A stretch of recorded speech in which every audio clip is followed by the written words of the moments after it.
Hello નમસ્કાર મિત્રો, દરેકનું હાર્દિક સ્વાગત છે મિત્રો। ધોરણ 12 વિષય કમ્પ્યુટર, જેની અંદર મિત્રો પાઠ નંબર 2 આવ્યા છે, જેમાં કેસ્કેડિંગ સ્ટાઇલ શીટ અને જાવાસ્ક્રિપ્ટિંગ નો મિત્રો જે છે સંપૂર્ણ એમસીક્યુ સોલ્યુશન જોવાના છે, જે તમને પરીક્ષામાં મોસ્ટ આઈએમપી બની રહેશે। તો મુખ્ય કારણ એ છે કે તમારી પરીક્ષાની અંદર મિત્રો જે છે આમાંથી જ પૂછાતા હોય છે અને બુકના બહારનો કોઈ પણ પ્રશ્ન હોતો નથી। જેથી કરી વિડીયો છેલ્લે સુધી બને રહેશો અને તમે નવા છો, ચેનલ અંદર પ્રથમ વખત આવ્યા છો તો ફટાફટ ચેનલને સબસ્ક્રાઇબ કરી દેશો। ચાલો શરૂ કરીએ મિત્રો। પ્રશ્ન નંબર 8, આપેલા વિકલ્પોમાંથી યોગ્ય વિકલ્પ પસંદ કરો। જેની અંદર પહેલો વિકલ્પ છે, નીચેનામાંથી કોનો ઉપયોગ વેબસાઇટમાં દર્શનીય ઘટકો માટેની શૈલી સ્પષ્ટ કરવા માટે થાય છે?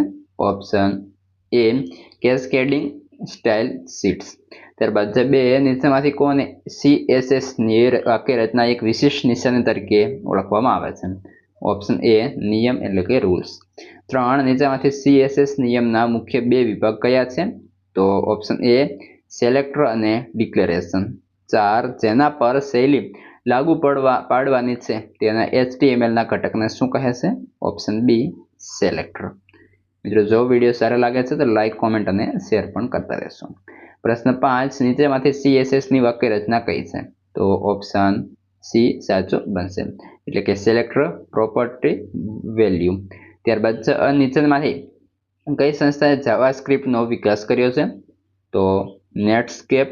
ત્યારબાદ એટલે કે ઓપ્શન ડી। ત્યારબાદ આગળ છે વિકલ્પ નંબર 7, નીચેમાંથી કઈ સ્ક્રિપ્ટિંગ ભાષાનો ઉપયોગ વેબ પેજમાં પ્રોગ્રામિંગ ઉમેરવા માટે કરવામાં આવે છે? ઓપ્શન બી જાવાસ્ક્રિપ્ટ। 8, નીચેમાંથી કઈ સરળ હળવી પ્રોગ્રામિંગ ભાષાને સ્ક્રિપ્ટિંગ ભાષા તરીકે ઓળખવામાં આવે છે કે જેમાં અદ્યતન પ્રોગ્રામિંગ કાર્યોનો સમાવેશ કરવામાં આવ્યો ન હોય? તો ઓપ્શન એ જાવાસ્ક્રિપ્ટ। 9, નીચેમાંથી કયા ટેગનો ઉપયોગ HTML પાનામાં જાવાસ્ક્રિપ્ટનો કોડ ઉમેરવા માટે કરવામાં આવે છે? ઓપ્શન બી સાચું બનશે। વધીએ આગળ 10મા નંબરે છે, નીચેનામાંથી કઈ નિશાની જાવાસ્ક્રિપ્ટ બ્લોકની શરૂઆત અને અંત દર્શાવવામાં આવે છે? ઓપ્શન સી છગડીયા કૌંસ।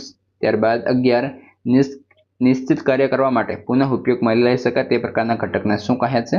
Option D function. 12, નીચેમાંથી કયા વિધાનનો ઉપયોગ વિધેયમાં કિંમત પરત કરવા માટે થાય છે? Option A return. ત્યારબાદ આગળ વિકલ્પ નંબર 13, ઉપયોગકર્તા અને વેબ પેજ વચ્ચેના સંવાદથી શું બને છે? ઓપ્શન સી બનશે ઘટના। આગળ જોઈએ વિકલ્પ નંબર 14, નીચેનામાંથી કોને ઘટના કહી શકાય નહીં? તો કે સેટ। ઓપ્શન આપણો સાચો બનશે સી। આગળ 15, વિગતોનો સંગ્રહ કરવા માટેના સંગ્રાહકને શું કહે છે? ઓપ્શન એ ચલ એટલે કે વેરિયેબલ। ત્યારબાદ 16, BOM એટલે શું? તો કે બ્રાઉઝર ઓબ્જેક્ટ મોડેલ। ત્યારબાદ 17, બ્રાઉઝર ઓબ્જેક્ટ મોડેલમાં સૌથી ઉપરના સ્તરે રહેલ ઓબ્જેક્ટને કયો કહે છે? તો ઓપ્શન એ વિન્ડો। 18, NaN એટલે શું? તો કે નોન અ નંબર। Option B. મિત્રો, આ હતું સંપૂર્ણ સોલ્યુશન। હવે આગળના પાઠનું સોલ્યુશન અને સ્વાધ્યાય સોલ્યુશન ઉપરાંત વોટ્સએપ ટેલિગ્રામની લિંક આ વિડીયોના ડિસ્ક્રિપ્શનમાં આપેલી છે, ત્યાંથી તમે જોઈ લેશો।